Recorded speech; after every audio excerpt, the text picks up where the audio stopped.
कोहटा गांव के रिहायशी पलापू गोवर्धन नामी नौजवान के हवाले से हैदराबाद से एक अफसोसनाक खबर, जिसने जज्बाती परेशानी और धोखाधड़ी की वजह से अपनी जिंदगी का खात्मा कर लिया।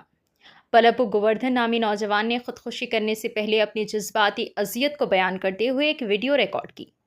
सरिता नाम की एक नौजवान औरत से इनके घर वालों के इल्म में लाए बगैर खुफिया तौर पर शादी की थी।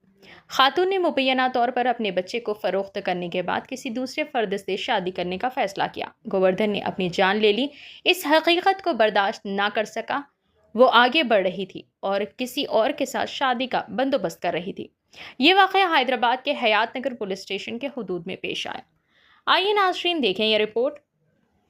एम न्यूज़ को लाइक करें, शेयर करें और सब्सक्राइब करना ना भूलें। అన్ని కరెక్ట్ గా మీకు ఇచ్చిపోతుంది దాంట్లో చూడు రే మీరు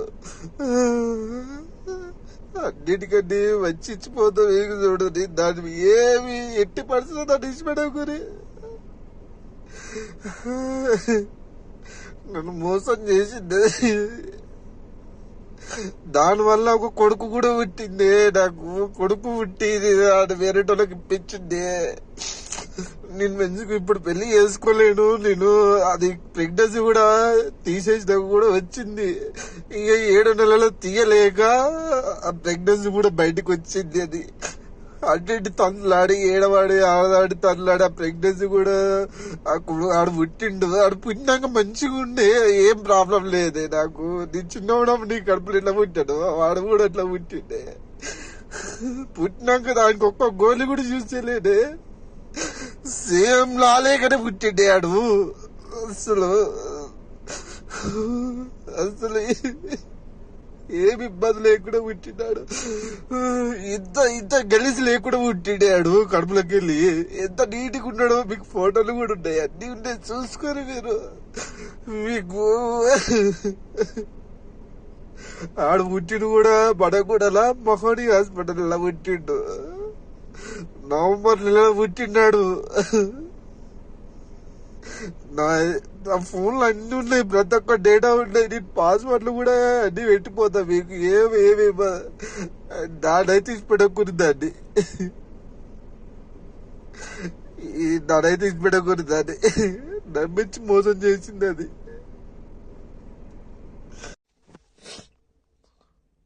ఈ మాట ఏదో ముందు చెప్పినట్టు అయిపోతున్నాయి, కానీ నన్ను ఎందుకే ఇంతకాలం తెప్పించుకున్నావు? అదేదో ముందే చెప్పినట్టే నీ తాను కూడా రాకపోతుంది. కానీ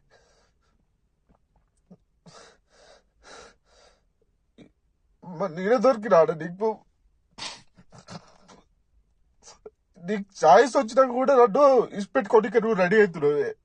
నీకు ఎంతుందంటే అంత ఉంది నీకు. నిజంగా నీకు ఆ పెళ్లి ఇష్టం ఉంది కాబట్టి నువ్వు నన్ను వదులుకుంటున్నావు. నీకు చాయిస్ వచ్చినాక కూడా నన్ను ఇంత దూరం పెడుతున్నావు అంటే నీకు ఆ పెళ్లికి ఇష్టం ఉంది, అది ఇష్టం ఉంది.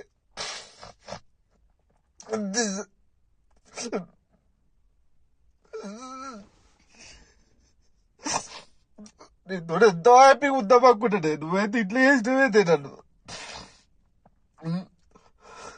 లాస్ట్ వరకు ఇద్దరన్న ఉంటది చేస్తుంది. అరే ఒక్కసారి కలుస్తా, అరే చాయిస్ ఇస్తాడు దేవుడు. నేను ఇంకా ఉండే నీకు ఇచ్చినాక కూడా దేవుడు ఇంత మంచి చాయిస్ ఇచ్చినాక కూడా నన్ను వదులుకోనికే నీకు సిద్ధంగా ఎట్లా అనిపిస్తుంది? నేను రాను అని ఎట్లా చెప్తున్నావే నా దానికి? నేను ఉండలే ధైర్యంగా ఉండలే అని చెప్పేసి కూడా నీకు చెప్పినా. నేనంటే నీకు ఇష్టం లేదా అని? నీకు కలయాడు కూడా గుర్తుకులేడా? నీకు ఇంత మంచి చాయిస్ వచ్చింది నాతో పెళ్లి చేసుకో. నీకు ఎట్లా ఇష్టపడ్డ బుద్ధి అవుతుంది నన్ను?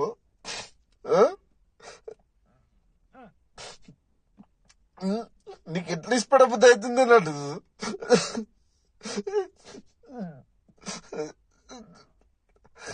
నీ లేక అంత తట్టుకునేంత నాకు లేదే. నాకు అంత లేదు. నిన్ను పెళ్లి చేసి ఇంకోటి పక్కన చూసుకున్నంత నాకు లేదు. అంత ధైర్యం లేదు నాకు. అంత లేదు. నువ్వు చేసుకో, పెళ్లి చేసుకో, ఎంజాయ్ చేసుకో, అన్ని చేసుకోపోవే. నీకు మీ అమ్మనే ఎక్కువ, మా అమ్మ ఎక్కువ లేదు కదా. సరే బాయ్, ఎంజాయ్ చేసుకో, పెళ్లి ఎంజాయ్ చేసుకోవే. నన్ను ఇంతవరకు నిన్నటి వరకు నేను వస్తా తీయాలనుకుని నాతో నువ్వు కూడా పెళ్లి చేపించినావు. కానీ నీ అమ్మ నీ పెళ్లి గురించి అవ్వ అవ్వ అవ్వ